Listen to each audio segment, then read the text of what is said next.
어떤 행사였었는지 소개 한번 해주세요. 킨텍스에서 카페 디저트 페어에서 커피가 계속 비싸지는데 왜 비싸진지 좀 알려주고 싶었어요. 이번에 좀 달랐어요. 디저트니까 막 먹어보고 막 그런 거였었는데 이번에는 체험 부스를 했었어요. 그렇죠. 체험 부스 소개 한번 해주세요. 어떤 루트로 이렇게 했는지. 기존에 있던 박람회들은 아시다시피 시음, 시식밖에 없어요. 그게 사실 몇 년째 고착되다 보니까 새로운 이슈가 없단 말이야. 그러니까 사람들이 이제 점점 재미를 못 느끼고 새로운 자극을 찾는데 아이들도 어르신들도 할 수 있을 만한 걸로 재미있게 메시지와 가치를 주면 더 좋고. 어려워요. 사실 커피로 ESG를 한다는 게 행동 자체가 환경 파괴인데 환경을 하겠다니 모순되잖아. 네, 좀 부끄럽죠. 근데 오늘날의 커피인들이라면 알 수밖에 없는 소재가 하나 있어요. 커피 가격이 왜 오르냐. 근데 그게 사실 알고 보면 환경이랑 연결이 되어 있어요. 그래서 처음에는 이제 즐겁게 신기하게 가는 거지. 커스터마이징으로 내 원두를 만들었어. 그러고는 그거를 디자인까지 해서 내 패키지로 만들었어. 진짜 나만의 커피지. 거기서 이제 막 기분 좋은 뿜뿜함, 약간 나만의 것이라는 소중함을 느껴. 그 다음에 이제 이 행사에 칠교놀이, 공기놀이, 제기차기들을 하면서 자연스럽게 이 커피박이라는 소재에 대한 인식을 하게 하는 게 두 번째 목적이었죠. 즐거운 경험, 그리고 소재에 대한 인식, 그리고 그 다음 스텝이 우리가 어떻게 하면은 이 즐거운 경험 계속 할 수 있는지 알려주고 있어요. 그 다음에 이제 세 번째로 오는 게 ESG와 커피와 관련된 퀴즈를 하나 푸는 것. 그 다음에 마지막이 저랑 같이 이제 커피 프레스크라고 해서 카드놀이를 같이 진행하며 우리가 왜 자꾸 커피 가격이 비싸졌냐, 이걸 어떻게 하면 재밌게 앞으로 더 이어나갈 수 있느냐를 알려주는 프로그램으로 이렇게 진행이 됐죠. 커피박의 인식을 일반인들이 왜 느껴야 돼요? 이거는 사실 커피박이라는 것도 있지만 사실 좀 포괄적인 메시지였어요. 사실 우리가 소재라는 게 커피박만 있는 건 아니잖아요. 친환경이라는 맞아요. 소재가. 오늘날에는 예를 들면 갈대로도 빨대를 만들고요, 커피박으로도 빨대를 만들어요. 뭐 종이로도 만들잖아요. 근데 이 소재에 대해서 흔히들 말했지, 이제 종이 빨대가 물러진다, 메리트가 없다. 근데 사실 소재에 대한 인식과 그거에 대한 필요성을 각인을 해야 소비자들이 나는 계속 쓰지 않을까 이런 생각을 했죠.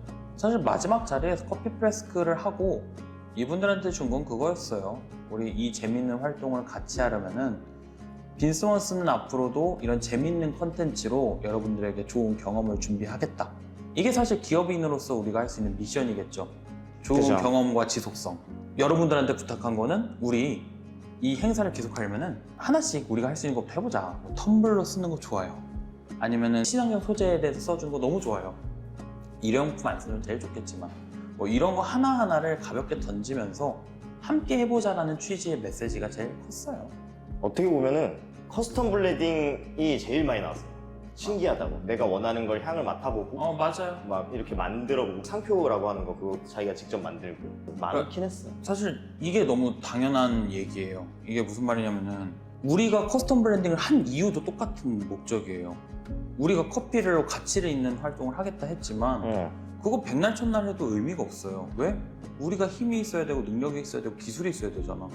그래서 만든 게 커스터마이징이었어요. 커스터마이징 해라. 재밌게 써라. 그거 써주기만 해도 가치 있는 활동 같이 할 수 있다. 이거예요. 그러니까 당연히 난 커스터마이징 재밌었다는 말도 성공이었어요. 자연스럽게 그럼 빈스먼스를 쓰게 될 거 아니야. 왜? 커스터마이징 그렇죠. 지금 독보적이니까 쓸 거야. 그럼 당연히 빈스먼스가 메시지를 주는 다양한 것들을 알 수밖에 없게 되잖아요. 그러니까 자연스럽게 녹아들자 이거예요. 그게 내가 지금 사회에서 내가 ESG를 해결할 수 있는 빈스먼스만의 방법이 그거죠. 네, 이렇게 직접 소비자가 이렇게 블렌딩 할 수 있다는 게 좀 신선했던 것 같습니다. 되게 색다른 경험이었고 즐거웠습니다. 가장 기억에 남는 게 혹시 있었을까요? 이 나만의 원두를 만드는 게 가장 기억에 남았습니다. 몰랐던 사실도 알게 돼서 좋았고, 나만의 커피를 이제 얻어갈 수 있다는 것도 되게 좋은 경험이었어요. 커피 값은 왜 올라가는 거예요? 아주 명확한 이유가 있어요. 이제 당연히 소비율이 늘어나서 뭐 이런 것도 있지만 생산량이 급감했어요.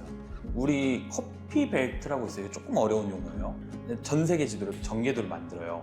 그럼 커피가 재배되는 기후가 이렇게 띠를 있단 말이에요. 브라질이 제일 아래에 있어요. 근데 이 커피 벨트가요, 기후가 이제 바뀌잖아. 지구온난화가 왔잖아. 그러면 이 커피 벨트가 올라갑니다. 이제 대한민국도 중국에서도 커피가 생산이 돼요.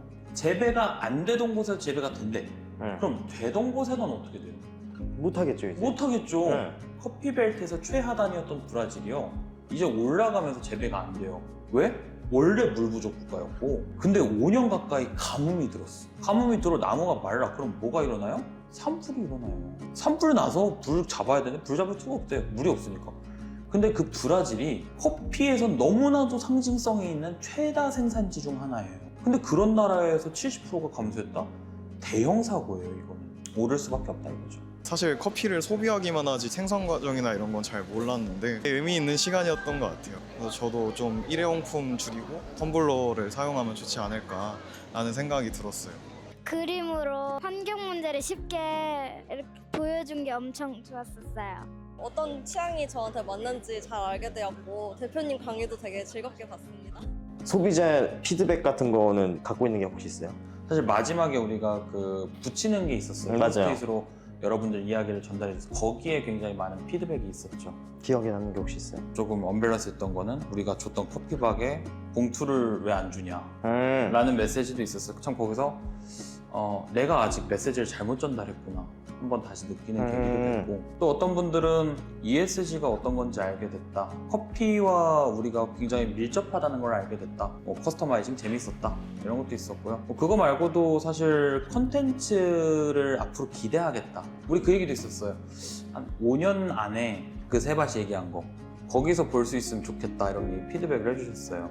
올해는 사실 이 행사로 끝이 날 것 같아요. 저희는 올해는 이제 5% 기능이 진짜 출시를 했으니까 남은 올해 3개월 동안은 열심히 팔아보는 거에 집중하려고 해요. 아마 내년도 상반기에 기대하셔도 좋습니다. 카페 한번 준비해 보려고. 저희가 창업사관학교 출신이잖아요. 작년 14기 출신인데 네. 원래 대표들끼리 만나면 다 죽쓰거든요. 이거 힘들다, 이거 큰일 났다. 유일하게 요즘에 자기들 괜찮아졌다, 빈스먼스입니다. 여기까지 이거는 하겠습니다. 이제 성장하는 단계입니다. 이제야 겨우 숨 탁 쉬어가지고 하고 있으니까 그러니까 괜찮다 하는 거죠. 이 정도 표현도 우리 주변에 아무도 없을걸요. 빈스먼스 돈 번답니다.